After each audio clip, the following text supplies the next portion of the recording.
Welcome to Government Contracting Weekly, sponsored by AOC Key Solutions Incorporated. Government Contracting Weekly is the only television program devoted exclusively to the competitive and dynamic world of government contracting. A world where coming in second place is not an option, but where principle-centered winning is the only approach. Good morning.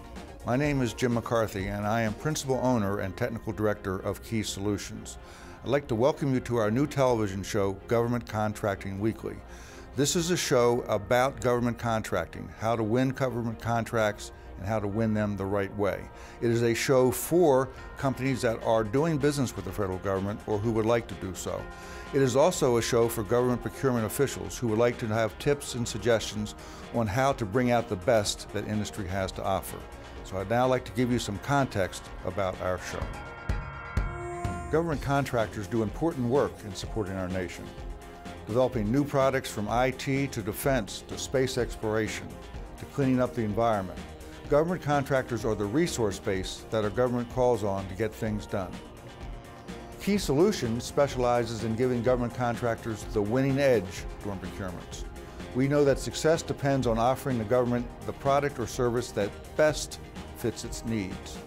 It should be obvious, but often isn't, that a company can only do that if it fully and insightfully understands the government's needs, wants, and biases. That, of course, means that meaningful dialogue must take place between the parties. Government Contracting Weekly is designed to foster that dialogue. We cannot deal in depth with every government need and every contractor's approach, but we can prime the pump and get the dialogue started. We will also apply experience and lessons learned from our 30 years of winning work from the federal government for our clients. We'll provide tips and insight in how companies can be more successful in this highly competitive marketplace. Throughout the season, we welcome and actively solicit your input. Please visit our website, governmentcontractingweekly.com, to comment on our show segments and to suggest other topics or other speakers that you would like to see. In a minute, I will turn you over to the face of Government Contracting Weekly, Hillary Fordrich. Hillary is the perfect choice to host this show, as she has over a decade at KPMG where she headed global business development, and she has an extensive background in television broadcasting. Thank you for watching. I hope you'll make our program a normal part of your Sunday morning routine. Now, Hillary, over to you. Good morning and welcome back to Government Contracting Weekly, where each week we at Key Solutions aim to bring you tactical and practical information so that you as a contractor can win government contracts using principle-centered winning. Today's show will focus on the pressing and critical issue of cybersecurity that should be of concern to all of us for both national security and in this region. We have with us two experts who focus on this issue. Both Sam Visner from CSC, who heads up their cyber practice, and Mike Singer, head of the federal group at Quest Software, can bring us information particularly about the inevitable conflicts that exist between the necessity for compliance versus the risks involved, and also security versus the need for accessibility. And they both also talk about the government's need to plan well in advance, whereas cybersecurity is a very evolving, dynamic environment to be operating in. Some people call cybersecurity the next Pearl Harbor. It's a critical issue. And so I've asked both Sam and Mike to share with us what keeps them up at night. Hopefully, so that all of us know that they're taking care of an issue so we can sleep better this evening.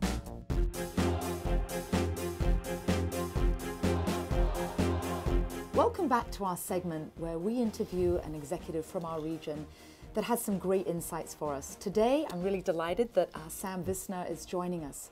Sam is a VP and senior executive over at CSC in charge of their entire cyber practice. And Sam, I believe actually most people in this town know who you are. You have a tremendous background, actually on both sides, on the government side and industry side. And I understand you have a family legacy of public service. Could you just, though, for our audience, anybody that doesn't know Sam, give us just a bit more background about yourself? Well, let's see. I came to Washington as a student at Georgetown about 1,000 years ago, yes. And I guess what I would say is I got bitten by the national security bug as well as the public service bug. But my father was a physicist and worked on the Manhattan Project and later on the nuclear Navy program with Admiral Rickover. This is, again, many years ago. Quite a few years ago. So he was somebody who insisted that in the house, if you were educated, you learned something about science and technology. So when I went to Georgetown and got interested in national security and foreign policy, I also had come from a family where science and technology were key things. Absolutely. Yes. So, you know, I was told every Sunday you're going to read the New York Times and also you're going to read, you know, maybe Foreign Affairs magazine, but you're also going to look at Scientific American. So I've always in my life, either in the government or now back in the private sector, have gravitated to fields where policy, national security, business, and science and technology all come together. And cybersecurity is perfect for that. It is perfect. So, and actually, you're also in a perfect position to be one of the unique executives that can bring then maybe industry and government more together.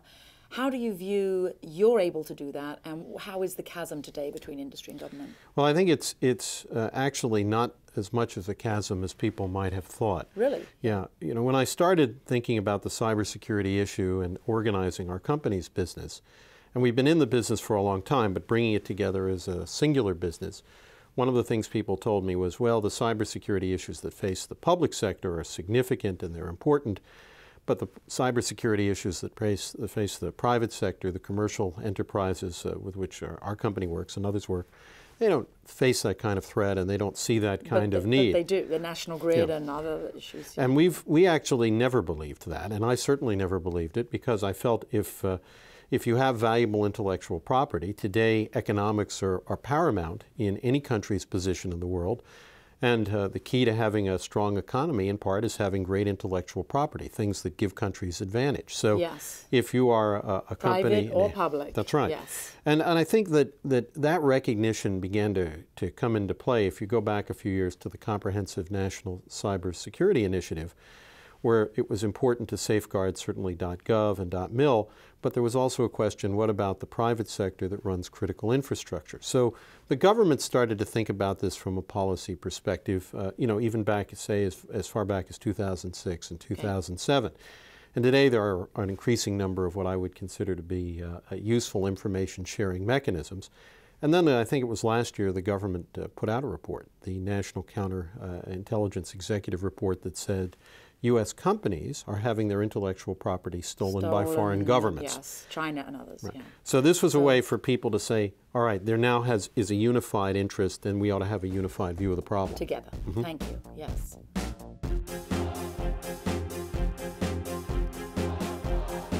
Sam, there's always going to be an inevitable sort of conflict, but really more of a tension between security and accessibility. How do you think that's ever going to change, or what do you think about that sort of tension that exists? I think the tension is inevitable, and I think the tension will persist.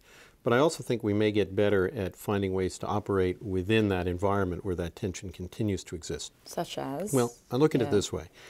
If an organization has created such impediments to the accessibility of information, then the information loses value even if it hasn't been made insecure. If it may not have been compromised, but if no one can use it, it's like a family heirloom that nobody gets to touch and nobody gets to see. Inherit. That's right. Well, and that can happen. So I think the real question is, can people who are involved in cybersecurity, both in terms of cybersecurity tools and in designing architectures that are secure, preserve our ability to use information to make it accessible to people who have rights to it? And I think we're beginning to see moves in that direction. You're hearing more discussion today about identity management. And identity management is less about keeping people out than making sure that the right people who should have access to information get that access to information. With encryption's becoming a big issue. Yes. Encryption, sometimes even encrypting the data at rest and encrypting the biometrics associated, the biometric database, which we use to ensure that you are you when you get access to the system. And I think there's another reason why we have to be sure that we address the area of tension. If people can't use information, either they won't and the information lacks value, or some people may find workarounds, and those workarounds diminish the security of the information system and the information itself. And therefore, we've again diminished not only security, but diminished the value of the information. I think it's inevitable that we will see this tension. But more and more people involved in cybersecurity are looking past how do I keep things safe from a tools perspective, to how do I build an architecture that's intrinsically secure and also one that we can really use. There's been, by the way, some efforts where the government and industry are working together. The National Strategy for Trusted Identity in Cyberspace is an explicit effort to allow people to know whom they are, to have good, secure credentials and access to the information that they need to live their lives and to do business. And I think that's a step in the direction of less tension and more accommodation.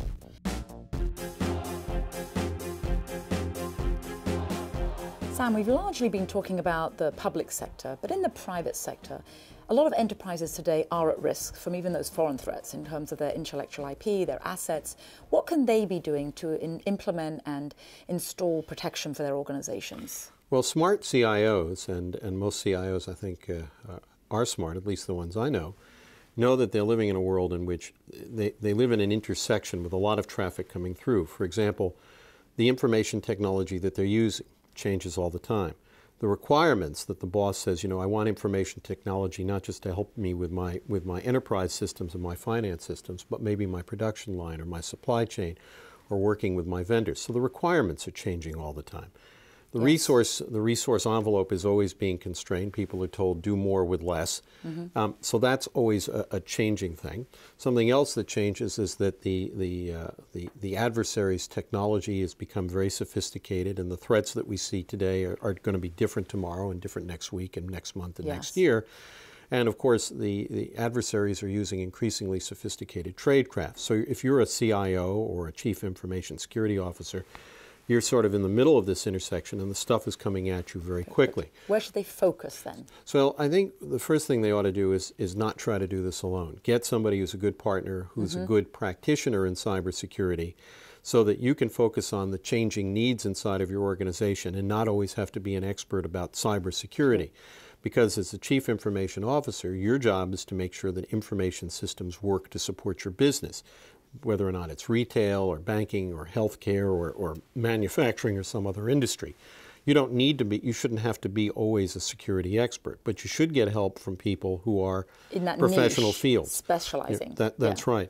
And I think today we're seeing an increase in the attention being paid to what we call managed security service providers, of which we're one. And these are organizations that can provide an enterprise security roadmap for a whole organization and can help manage security for the whole organization all the way out to the production line and potentially even to a company's industrial partners, its vendors, and into its supply chain. Great. I think that's the way to do it. Very important. Yep.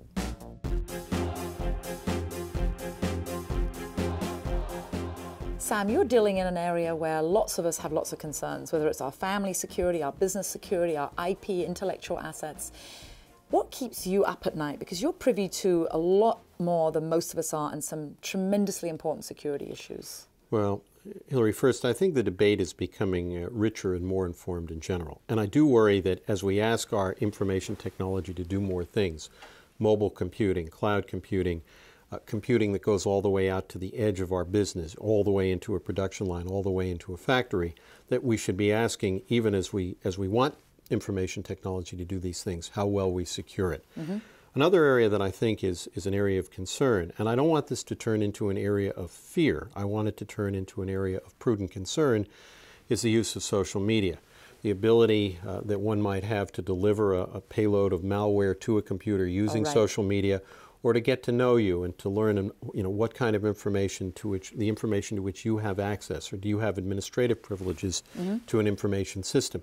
It seems to me that people are using social media in ways that are aggressive and interesting and useful. But leaves them vulnerable. Right. Yeah. And social media, of course, is going to lead to larger policy issues. And that is, if we ensure that social media is very secure, will governments overseas find that they can use that security to crack down on the use of social media and impede democratic movements? If social media isn't very secure, does that mean that social media can be used to target and exploit and damage the interests of innocent individuals and citizens? Yes. So I think there will be a tension between how well we should secure social media from the perspective of not having damage, and how much we should leave social media in the domain of something that's relatively open, so that it serves our democratic interests. Yes. So I think that's an issue. And as I watched in Arab Spring, and I talked to some of my students at Georgetown, where I teach as an adjunct, it was an interesting question to be able to balance security versus openness in the social media domain.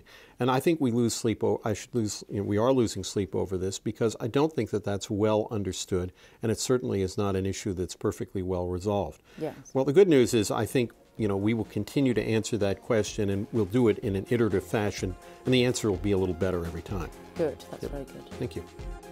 And now it's time for Government Contracting Weekly's Don'ts and Do's. Today our issue is critical, that of cybersecurity. And I'm glad to have with me today Dan Marsh of Key Solutions. He actually has an English accent, so I hope it's not going to be problematic for you. We're going to address now the don'ts. First of all, don't staff your proposal with people just because they're on your overhead. Also, don't put your best technical people onto a proposal for the writing. And also, don't put best business development and salespeople into an opportunity when they may not be technically up to speed on this ever-evolving dynamic issue. Now, for those do's, over to you, Dan. The first do of cybersecurity is to stand up an internal center of excellence. Sounds heavy and crazy and big, but it doesn't have to be. Even if you're a small or a mid-sized company, you can dedicate someone to this, or a team if you're a larger company. The reason for that is this group or person, however big you are, is there to be your focus point expert. You can take them on sales calls, they can train staff, they can create a proposal story. They could be the training ground, the proving ground for new ideas within your company. And cyber is such a changing waters. You need someone to stay on top of that at all times, because it's on track to be 11.3% of the total IT budget in 2015. So you really should focus on it. So with that in mind, you need to dedicate a team to help cyber in capture and proposals. As we've discussed, there is no single cyber award that's going to come out. It's embedded in all these different awards. So you need to have capture people and proposal people who can go in and help with the capture of just the cyber piece, who are experts in the sales message you're trying to send. And in the proposal, they can step in and help craft that proposal piece, whether they're a SME or whoever it is. But they can sell cyber to the customer in their language and understand the consequences of not having a good cyber solution in what you're bidding. And the third thing is, this sounds stupid, but you've really got to train your sales staff and keep them up to date. When they're meeting with customers, they have to have this thought in their mind. It's a big worry. It's one of the things that keeps our clients up at night. So if your sales folks aren't walking in, Susan's sitting with the customer and she's not mentioning cyber being part of the solution, your customer isn't going to believe them. They're not credible. So you have to train your sales staff and keep them going. So recently I had a customer who wanted to stand up a cyber team, and I guess I've already covered most of this, but they wanted to sell them, and they were too small to really do that when we talked about it. They really couldn't afford to have dedicated staff. So the recommendation to them was they should look outside of their company. There are a lot of companies that focus on cyber, whether that's at the capture, the BD level, they have expertise, and just pull it in on an ad hoc basis. And in fact, we're now doing that with larger companies as well, that they have their dedicated teams, but they also run out of the right experts. It's well known that in the US, we have a dearth of cyber experts. Cyber IT skills are not out there. So part of the conversation was they start a training course, they talk to their young IT people who are all excited about cyber, put them through some training so they're well positioned for growth opportunities that are coming in the next 5 years. Did you know that business developers, capture managers, proposal managers, and program managers must have different skill sets to be successful? Sorry, but clones don't work. For more information, contact us at governmentcontractingweekly.com.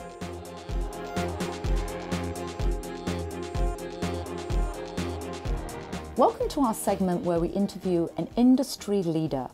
This morning I'm delighted to have with us Mike Singer, who's here from Quest Software, and he's going to be addressing cybersecurity. Mike, you have extensive experience in this, so please share with our audience some more about yourself. Sure, I'd be happy to, Hillary, and thank you for having me here. Yeah. I've been fortunate to spend 25 years in the information technology industry working for companies such as Apple Computer, Sun Microsystems, and Adobe, and currently at Quest Software, where I'm Vice President of Federal Operations.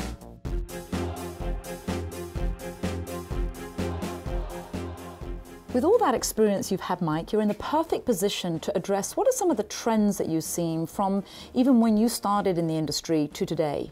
Well, the change has been phenomenal when you look at the amount of technology that's become pervasive in our marketplace, and not only in the federal government industry, but in every home across America.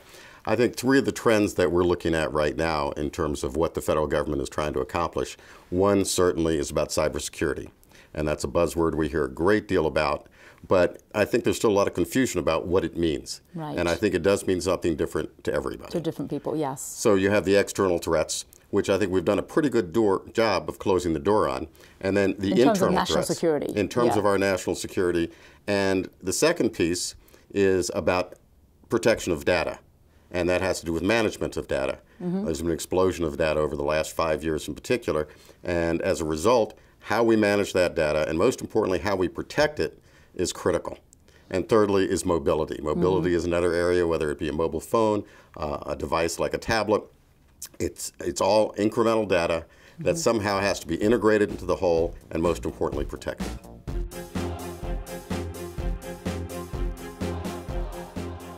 So Mike, in terms of cybersecurity, what are you doing today differently than perhaps you were doing 2 years ago? At Quest, what we're doing for the government, and what the government is looking at more importantly, is how to protect the data itself.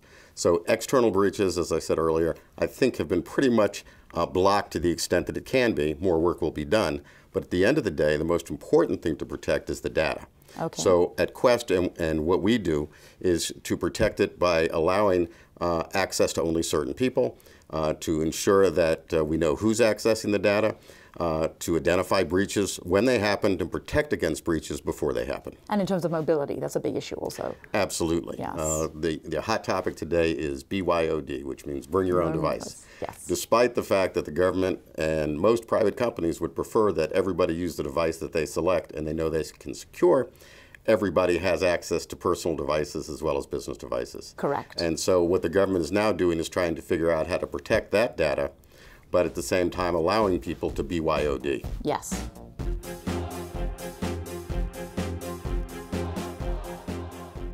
Mike, so while we don't want to delve into the weeds of technology, from a big picture perspective, from your perspective, what do you see as some of the trends in technology? Well, there's a number of them, and they're constantly changing. It becomes very cyclical, dependent upon funding and other conditions. But I'd have to say that virtualization is one of the big ones. The ability to go from where we were years ago, which was centralized, and then we went to decentralization, and now we're going back to centralization again. So a good example of that would be data center consolidation, where we're taking many of the data centers that exist across the country and consolidating them into smaller groups, where it becomes less expensive, easier to manage, and easier to protect. And we're doing it for all those reasons and efficiency reasons? Absolutely. Yes. Other areas that we're seeing changes or trends tend to be in mobility, as I said, and how are we going to deal with that issue, and how are we going to maximize the benefits that can come from that if we do it right? Right.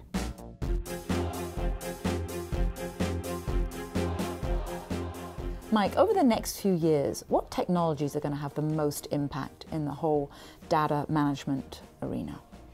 I would say that the ability to manage the software in a way that allows for the maximum amount of security is what is going to determine what solutions and technologies are applied to replace the older and aging systems.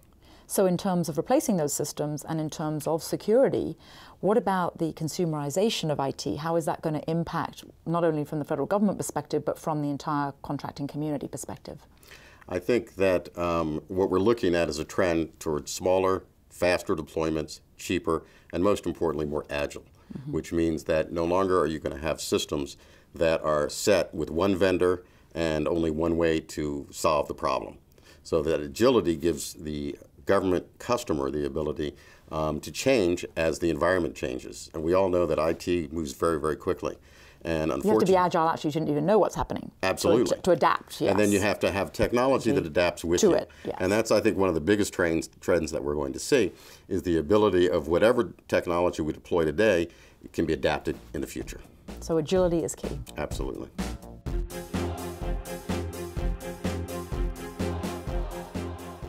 So Mike, something that I always like to ask our guests, and not that you look like you've been up all night, but what does keep you up at night? Is there something that is on the top of your mind that is so pressing that it's of the greatest concern to you? I think the issue of security that we've been talking about here today and struggling with as industry and government for many years now is, when do we feel that we are finally protected? And so what keeps me up at night is the grid. Yes. Right? Oh, yes, the national grid. The national grid, and hoping that that eventuality never comes to be. Yes, and with the recent storms, we're all reminded of that. Absolutely. So the threat's out there. Are we protecting against it? Absolutely. Can we do better? Can we do more? Absolutely. And I stay awake thinking about that sometimes when I don't have better things to do. Well, I hope you get a good night's sleep tonight. I hope you do too, our viewers, and thank you for watching this segment. And Mike, thank you for coming on the show. My pleasure. You've been watching Government Contracting Weekly, sponsored each week by AOC Key Solutions Incorporated. Government Contracting Weekly is the only television program devoted exclusively to the competitive and dynamic world of government contracting. For additional information, comments, questions, or suggestions, please write us at www.governmentcontractingweekly.com. Thank you for joining us today. Our program focused on cyber security, and when we look at what can be the most valuable for you, the government contractor, in terms of anticipating future procurements, both Dr. Sam Visner from CSC and Mike Singer from Quest Software gave us a lot of insights in terms of issues such as social media and mobility. Issues that are of great concern for national security, for this region, and that give you an opportunity to serve our nation. Meanwhile, Dan Marsh of Key Solutions provided some excellent tactical and practical tips about boosting your BD team and being prepared and establishing a center of excellence. He gave us all of the components and what you can do to be ever ready, because this is a particularly fast-moving and rapidly evolving issue. So, if you have any more feedback and suggestions for the show, and if you'd like actually to see some of those points that Dan made that could help you win a particular procurement, do visit us online. We welcome your suggestions, and thank you for joining us. You've been watching Government Contracting Weekly, sponsored each week by AOC Key Solutions Incorporated. Government Contracting Weekly is the only television program devoted exclusively to the competitive and dynamic world of government contracting. For additional information, comments, questions, or suggestions, please write us at governmentcontractingweekly.com.